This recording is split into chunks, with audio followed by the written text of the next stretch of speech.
Welcome back to Things You Don't Know. This podcast is part of the continuing series on secretions. Yeah. In this episode, we dive deep down the slippery slope into one of the incredible mechanisms that keep us alive and thriving every day.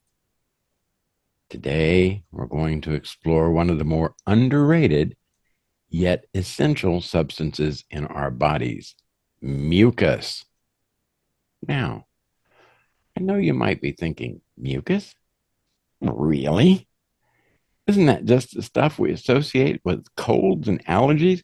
Well, yes, but mucus is so much more than that. In fact, it's a vital player in keeping us healthy, protecting our organs, and even helping us digest food. So let's clear the air, pun intended, and uncover the fascinating sticky truth about mucus. So what exactly is mucus? Mucus is a thick, slippery substance produced by the mucous membranes that line many of our body's passages. It is made up of water, salts, and proteins, including mucins, which gives mucus its gel-like consistency. This sticky fluid is found in the respiratory tract, the digestive system, the reproductive organs, and even in the eyes. But mucus isn't just hanging out without a purpose. It's there to protect and support the proper functioning of these vital systems. Think of it as the body's natural barrier and lubricant, a superhero in disguise. Yeah, and one of the most important roles of mucus in our body is actually protection. Like in the respiratory system, it traps dust, microbes, and other harmful particles that we might inhale. It's sort of like a sticky flypaper for germs. This prevents these particles from reaching the delicate tissues in our lungs. Once these unwanted invaders are caught, tiny hair-like structures called cilia move the mucus up and out of the respiratory tract, where it can be expelled by coughing or swallowing. Without this process, our lungs would be so much more vulnerable to infections and irritants. Right on. Mucus also plays a critical role in our digestive system. It lines the stomach and intestines. And if we didn't have that protective lining, it would be a problem. It creates a protective barrier between the stomach lining and the harsh, acidic environment needed to break down food. And you think about it, how that functions. Acid in the stomach, strong enough acid to break down anything you eat, and yet the mucus lining protects your gut from also being digested. Pretty cool. So, in the intestines, mucus helps smooth the passage of food, ensuring everything moves along nicely, pun intended. It also provides a habitat for beneficial bacteria, which aid in digestion and nutrient absorption. Without mucus, our digestive system wouldn't function nearly as smoothly. But wait, there's more. Mucus is also crucial in the reproductive system. For example, cervical mucus plays a key role in fertility, helping sperm travel through the female reproductive tract to meet the egg. Hello, egg. In fact, changes in the consistency of cervical mucus are one of the indicators of ovulation. Absolutely. And you know what? For those of you people that have them, mucus actually helps y'all people protect your all's eyes. Did you know that? By keeping them moist and washing away all that debris. And wait, let's not forget that the role that it plays in keeping our mouths lubricated, making it easier to talk, eat, and swallow. You might even be surprised to learn that your body produces a lot of mucus a day, up to 1 to 1.5 liters per day. Wow, that sure is a lot. But don't worry because most of this is swallowed unconsciously, keeping our systems running smoothly without us even noticing it. The production of mucus is a finely tuned process, increasing when needed, such as times when we're sick or exposed to irritants, and decreasing when the danger has passed. Yeah, of course, mucus is also associated with illness, particularly colds and allergies. During these times, mucus production ramps up as the body's way of flushing out invaders. While it can be annoying, that extra mucus is actually a sign that your body is hard at work trying to protect you. So the next time you're reaching for a tissue, remember that mucus isn't just a nuisance, it's a vital part of your body's defense system, from protecting your lungs and stomach to aiding in digestion and reproduction.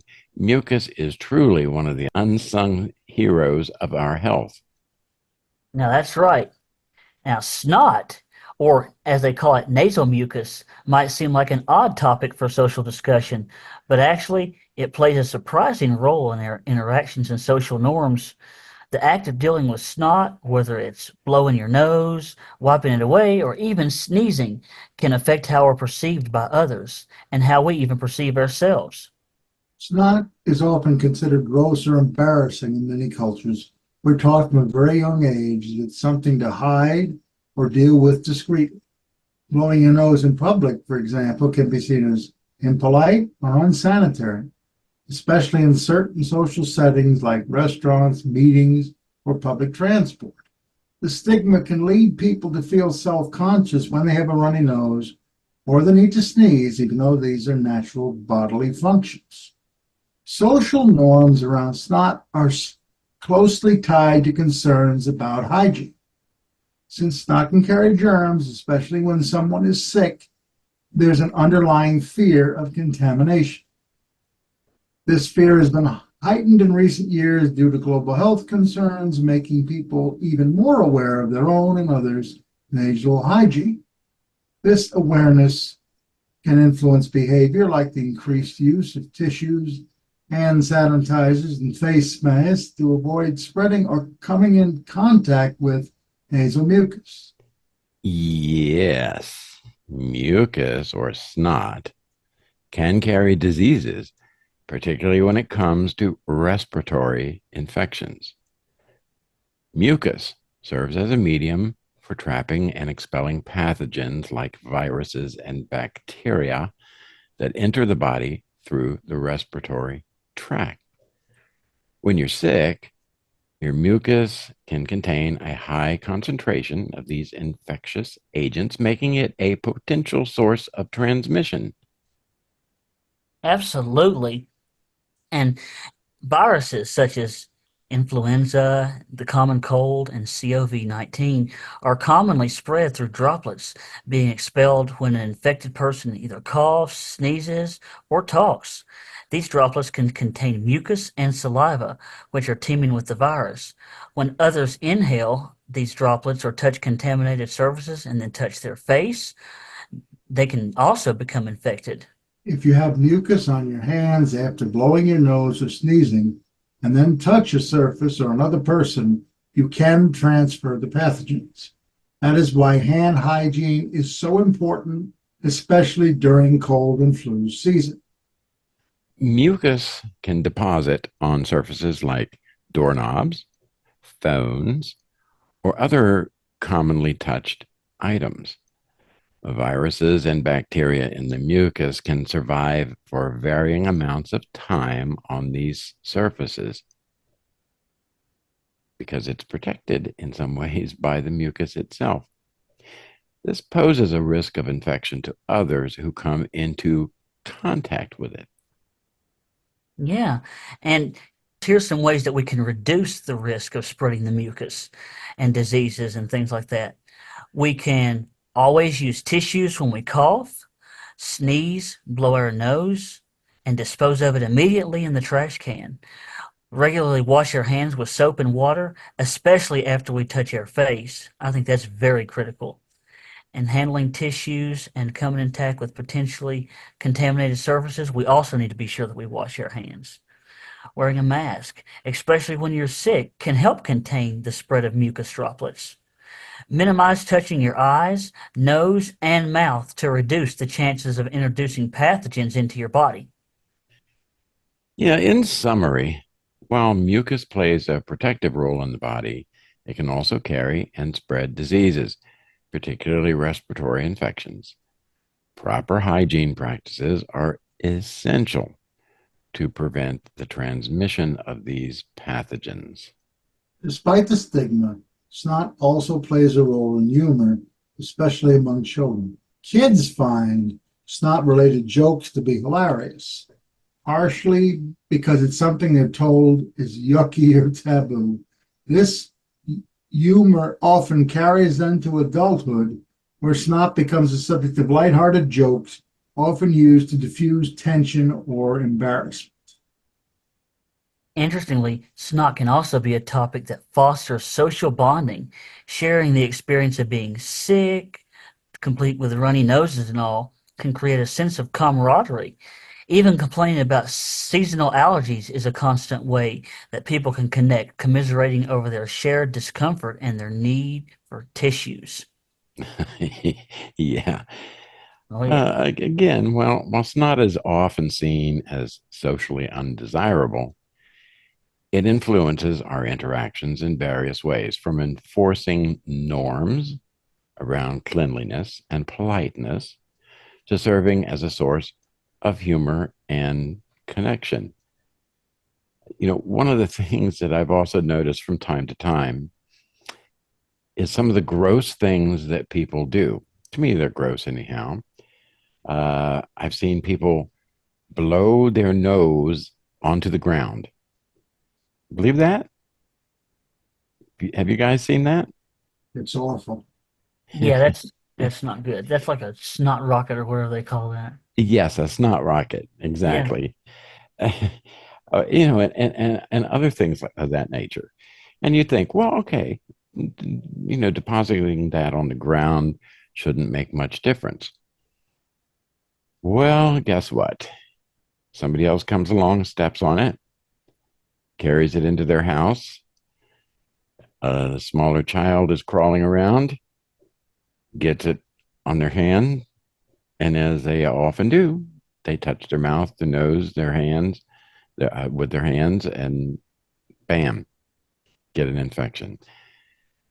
So, anyhow, I hope you've enjoyed this little excursion down the sticky yet slippery slope of mucus. We have a lot of interesting topics coming up, some serious, some less serious. We like to have a sort of a balance if we possibly can. And we can, so we do. And we enjoy it. Hope that you do too. But listen, while you're thinking about it, because I'm reminding you of it right now, give us a like and subscribe. It's free. You're not going to be bugged. We're not going to, try and do anything. Just keep you informed about what we're doing. And remember, mucus not just funny. Bye for now. See you soon. Stay curious, but remember to find something to smile or laugh about every day. It's not always necessary to be serious. Bye for now. Friends, it's not easy to follow these silly sign-offs, but I'll just try to pick a winner. Thanks for joining us. Come back soon.